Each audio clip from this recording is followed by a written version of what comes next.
Hi everyone, welcome back to Hi. my channel and thank you so much for joining me today. As you can see, I have a very special guest, and if you would like to know who this is, then please keep on watching. And please don't forget to subscribe to my channel and hit the notification button below if you'd like to know when I update and release videos. So, who is my special guest today? Paul, would you like to tell us a little bit about yourself? Hi, I'm Paul Jackson. I've been head of maths at schools in Hong Kong for over 30 years. I retired a couple of years ago and now I'm running workshops for IB, and I'm an examiner for IB as well, amongst other things. So Paul's being very modest. He actually has a huge portfolio of different achievements in secondary maths education, and one of them is actually as my mentor. So when I was at Island School, Paul was my mentor. So Paul, I know through your experience of over 30 years in maths education, you've really got a lot of insights and a lot of things I think that you could share with us. So Well, the number one thing is to know your students. I often think now we've got things like Khan Academy on websites that kids can look at those. Kids can learn all they need from that. So why do they come to school? And I think there's two reasons. One is social. Very important. So that's breaks and lunch times taken care of. But why do they actually come into the lesson? And I think they come into the lesson because their presence makes a difference. If it doesn't make a difference, there's no need for them to be there. So what I mean by that is that by talking, asking questions, teaching isn't about lecturing. Teaching is about talking to the students, getting ideas from the students, having the students contribute. For example, if you're doing an equation and if you're solving something like 2x plus 1 equals 5 minus x, the question isn't you add x to each side, what do you get? The question is, what do you do to each side? And students will come up with different ideas, follow their ideas. So little Johnny who answered thinks, this lesson has changed because I was there and because I said that.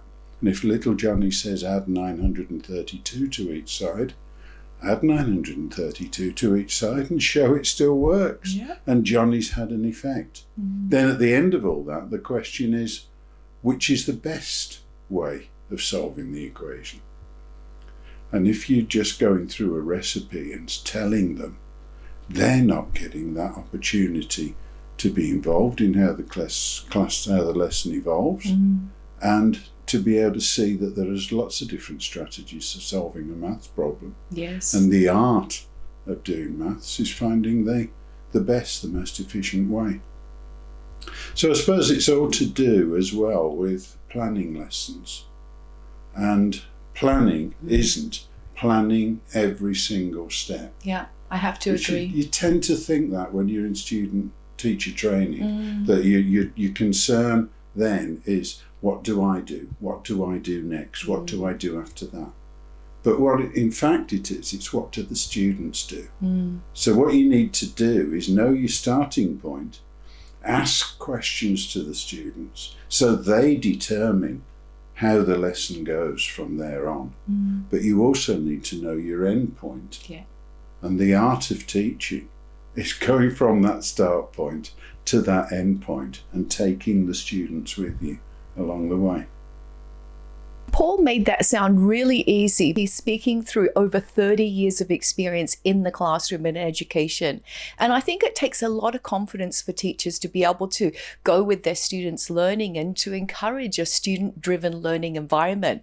Paul, I know that you have lots of experience to share. Is there another little insight that you'd like to share with us? Yeah, my big bugbear is I really dislike PowerPoint. I think sometimes teachers, again, when you're a student teacher and you're concerned with what you're going to say, then PowerPoint seems a good way because it's all there planned. Yeah.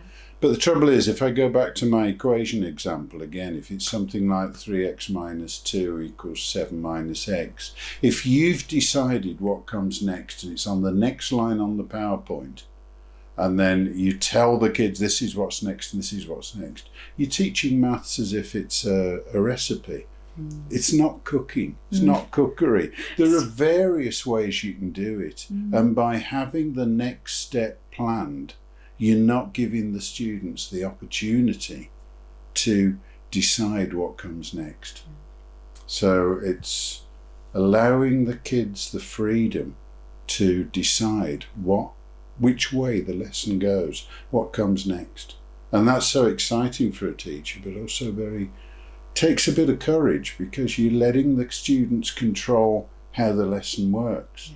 But then they get the involvement in the lesson. They feel they've achieved something by being there and by influencing the way the lesson has gone.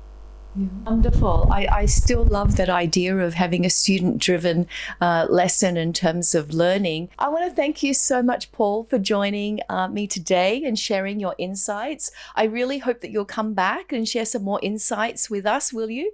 Oh, yes, fantastic. If you have me, yeah. Fantastic. Good. And if you are an IB teacher, you may see Paul. He may be one of your workshop leaders one day. So please don't forget to subscribe, hit that notification bell, and thanks so much for watching. See you next time.